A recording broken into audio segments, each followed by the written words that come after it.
So I did the challenge. How I did it physically and mentally, 3 words: faith, God, and healing. Unbeknownst to you guys, years 2020 through 2022, I experienced the most traumatizing years of my life as an adult, all under 40. In those 2 years, I lost my home, was swindled out of all of my pension money, lost my financial footing, had to file bankruptcy, and discovered that my relationship of 7 years, I was supposed to marry this person, their identity was made up.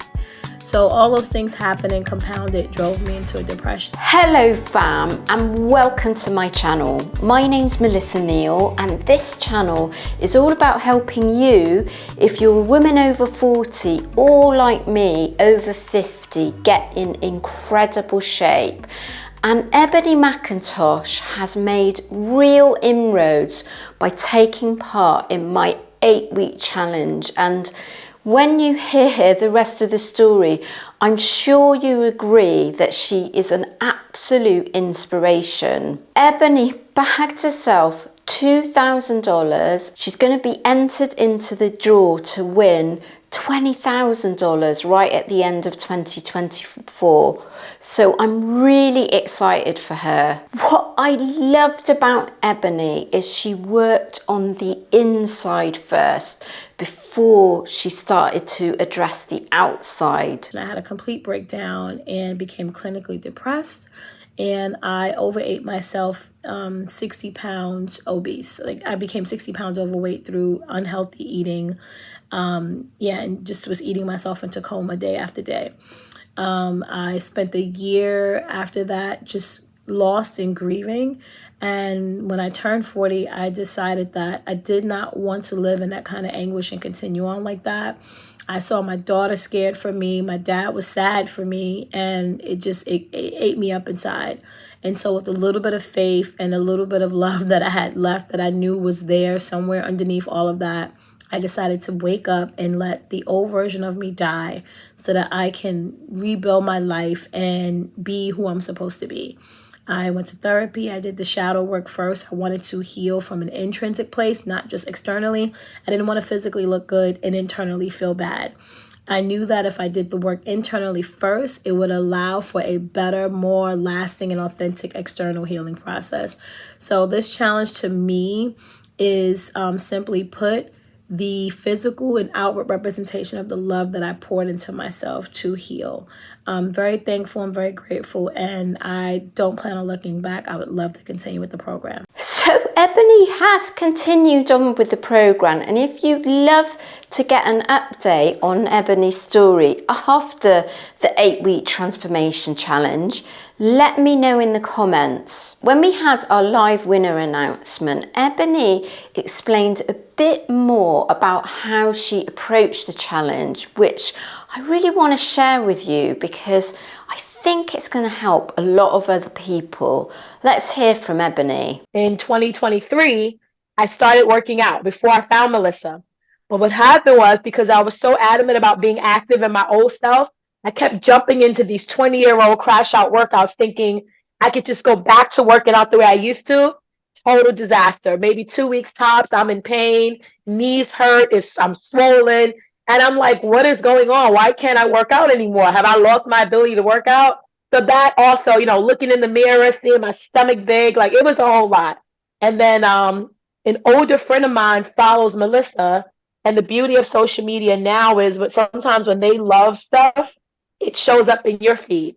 So she showed up in my feed and it said specifically women over 40.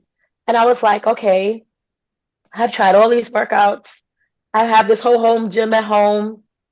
What do I have to lose at this point? I have nothing to lose and everything to gain. This is the first time I've seen someone that actually instructs people over 40 to work out. I'm newly 40. The most I could do is do it. I crash again and I'll just figure it out later. And so fast forward, that's how I got here.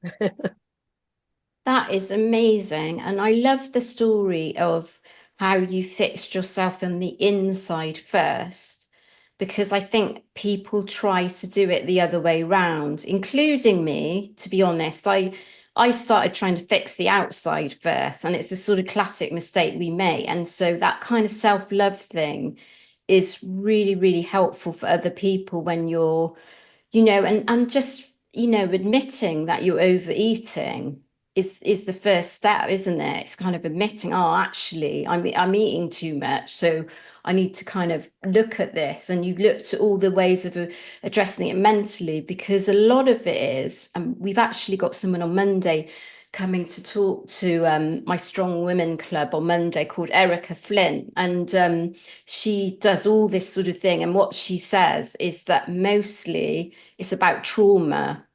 If people can't control their eating, it's to do with trauma. I can help you fix how you're working out and what you're eating. But if you're overeating, or you find it really difficult to control your food, that's something that you need to kind of address in a different way. So it's really absolutely fantastic that you've shared that with other people. And then, so how did you manage to, like, how did you manage it? Talk me through kind of the first day of signing up, and then like how was it for you? It must have been quite tough, wasn't it?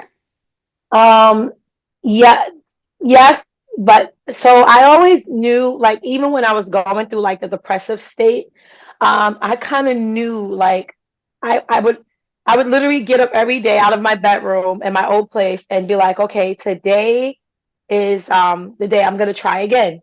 I would walk to my living room, and as soon as I saw my couch, I had a black couch at the time.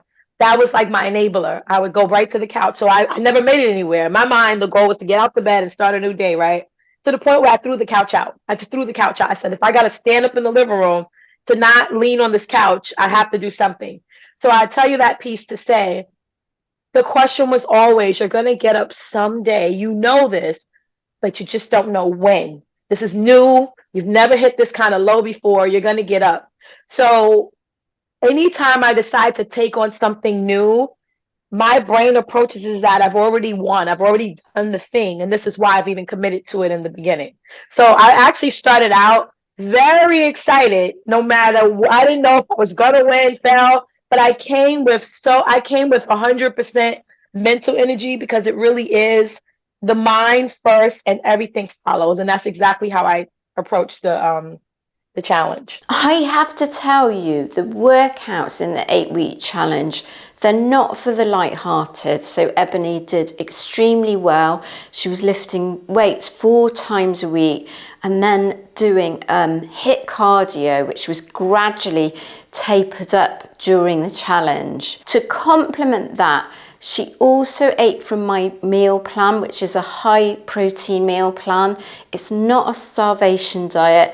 And I think you'll agree the results speak for themselves, don't they? Ebony acknowledged that she still has work to do, but hasn't she made some amazing inroads in just that short space of time? 8 weeks. If you would like to take part in my next transformation challenge, click the link in the description. If it's not going on while you're watching this, you can enter your details and I will email you when the doors are open. As I'm like recording this, the next challenge, the doors are going to open towards the end of December for the January 2025 challenge. So if you're going to take part, I really look forward to seeing your transformation, because I actually look at all the transformations before judging it. Let me know in the comments what you think of Ebony's story and her amazing success that she's had.